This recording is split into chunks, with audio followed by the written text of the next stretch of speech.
I'm joined by Steven Caldwell and Kevin Kilbane. A week ago, we were discussing Tajon Buchanan and whether he should stay at Inter Milan or move to a place where he was going to get more minutes, maybe on a loan deal in this January transfer window.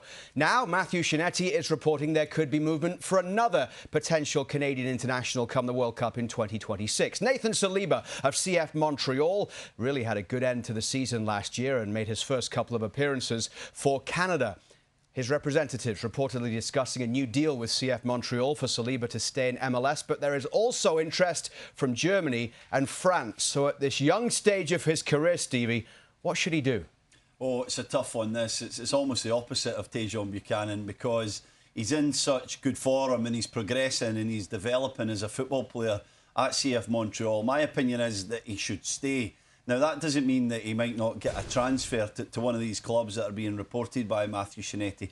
But I think the best move for Saliba would be potentially that transfer, then the chance to stay in Montreal at least until the summer, maybe for the entire season, because he's still a player who's developing, Kev. He's a guy who's getting better, he's getting minutes, and he's really got to continue that. He's got to continue to play every single week, to start to be more dominant and to start to take his game up some levels, in my opinion, before he steps into Europe and becomes a regular in one of the top leagues.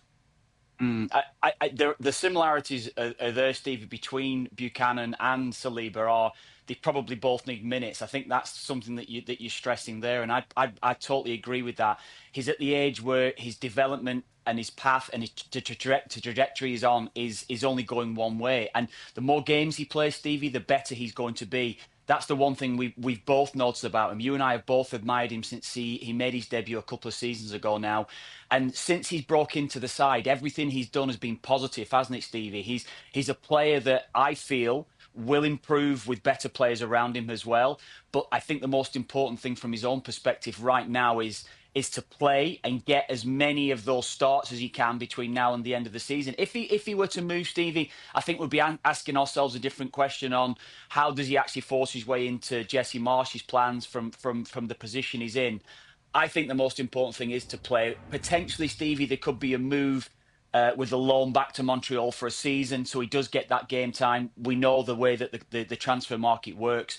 There's a lot of options, I think, with him, but I think you and I are both admirers of his ability and the way that he does actually play the game. Because there are also those possibilities that if you do make a move, Kev, you could end up in a situation like Ishmael Kone is, and not saying that's a lost cause at all, but after his move from Watford to France, he has been struggling to get minutes. He has been struggling to adjust to the level, despite having that talent. Yeah, that is always the worry. I think it's the worry no matter what nationality you are as well, isn't it, Luke? We've all seen a player excel at one club, go to a club, and it doesn't quite fit for them. But I think with Saliba, I think there's something that we've spoken about in relation to Kone. Kone didn't play as many, or hasn't had as many minutes with CF Montreal before he got that move to Watford. Whereas Nathan Saliba, I think it's more been a steady progress with him. I think we like what we saw initially. CF Montreal's form in turn over the last couple of seasons hasn't been good across the board, and I think he's been a little bit up and down, as you probably would expect with a young player. But the one thing with Saliba, Luke, is he's not a stat padder. And the way I say that is you see a lot of players that play in that position that will continuously move the ball from side to side and backwards without really trying to progress the football up the pitch. Saliba does that. He plays forward, he plays quickly, he gets the team moving forward quickly, and he likes to get players in progressive positions. So that is the one thing I like about Saliba. And I think if he were to go to Europe or were to go elsewhere, I think it would help develop his game even further from that extent. And do you think he needs that, Stevie, if he's going to be considered for Jesse Marsch's squad in 2026? Could Nathan Saliba stay with CF Montreal and not only maybe be in contention for the squad, but be pushing for that starting lineup? Or do you think when it comes to the World Cup, he would have to be playing in Europe at that time to be considered for that? I don't think he'd have to be playing in Europe, Luke, but I think it'd be highly unlikely that if Saliba's playing at the standard that we hope he gets to challenge for that starting 11, that he will certainly be in Europe. He will get that move. He will be moved to a European club and one of the better leagues, in my opinion, because of the profile that he has, the type of player that he is. He's a box-to-box midfielder. He's progressive. He passes the ball forward, as Kev says. He's got the legs to to get in the box, to score goals. I think there's so much more that we're going to see from this lad's game. And if we see that, if he doesn't get his move in January here, and we see that in the early part of the MLS season, in my opinion, it's highly unlikely that he is not going to get that move in the summer. So a lot to play for. But the boy himself, he just has to keep his feet in the ground, just has to concentrate on doing the business on the field for CF Montreal. He's got to quieten the noise in some ways and just keep improving as a player, because that's what we've seen so far. But there's a long way to go before he can step into the French League, the Bundesliga, La Liga, even maybe Championship in England or Premier League in England, and contribute and be a certain starter. There's a bit to go in this lad's game, but the potential's there for sure. We like him a lot, and I certainly think that he'll be chapping on Jesse Marsch's door come starting lineups in 2026. Kev, Jesse Marsch has said that Nathan Saliba is one to watch. We know the very defined way in which Jesse Marsch wants this team to play. Do you think Nathan Saliba is one that fits into that system?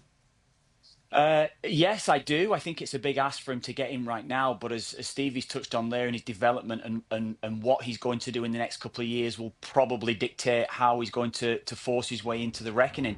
I think he's probably justifiably now part of Jesse Marsch's squad. I think going forward that'll be the case. I think that will help his development as well. Being alongside Eustáquio and Kone and one or two others within the Canadian setup, I think will help his game immensely.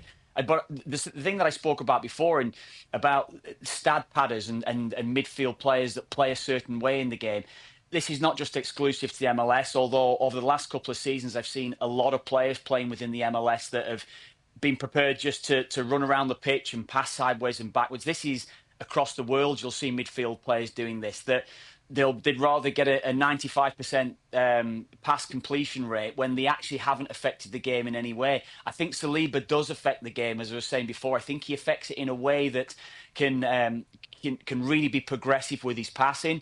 And I think this is one thing that sets him apart from a lot of midfielders or young midfielders that are playing now. So if he can continue to develop that side of his game, I think over the next year, I think we'll probably see him force his way further and further into Jesse Marsch's plans, potentially going forward when he maybe 22, 23 in a couple of years' time, he'll be maybe forcing his way into the starting 11 within Jesse Marsch's setup. I think it's the unpredictability of his game, Kev, that makes it hard to say where he's going to land in terms of position, because he's capable, in my opinion, of playing the 6-8 position, but also maybe a little bit higher as well. He has that ability to find himself on the edge of the box and to be creative. So I think it's going to be so interesting to see how his game develops, how he sort of settles into professional football as he becomes a certain starter for CF Montreal, and then where that might fit for Jesse Marsch. We know that Jesse Marsch likes the 4-4-2, but you're wondering as we head closer towards the Home World Cup and games next summer, is there a space for another midfielder? Is there the potential that it's more of a 4-4-1-1 and could Saliba maybe be at the top, or is Kone maybe going to be at the top of that three-man midfield? We certainly feel like Eustáquio will start the games at the minute. So a lot to look at here in terms of the development of Nathan Saliba, and very excited to see how this year goes and how he can establish himself in that CF Montreal team. Yeah, just added to that there, Stevie, I think you look at his game, and I think the way that Jesse Marsch plays is also around his development when Canada aren't in possession of the ball. He's got the ability to travel distances around the pitch. He can cover the ground very well, which puts him in an exclusive category as well, Stevie. So I think that is an important part he's got to develop as well to his game when he's not in possession, and how he can actually influence the game when Canada are chasing the ball to get it back. I think that is a huge part of the modern midfielder, and he certainly fits the bill in how he can actually develop that side of his game. Well, pre-season is underway for MLS teams now, and I'm sure CF Montreal fans will be hoping Nathan Saliba is still one of their players when the season kicks off towards the end of next month.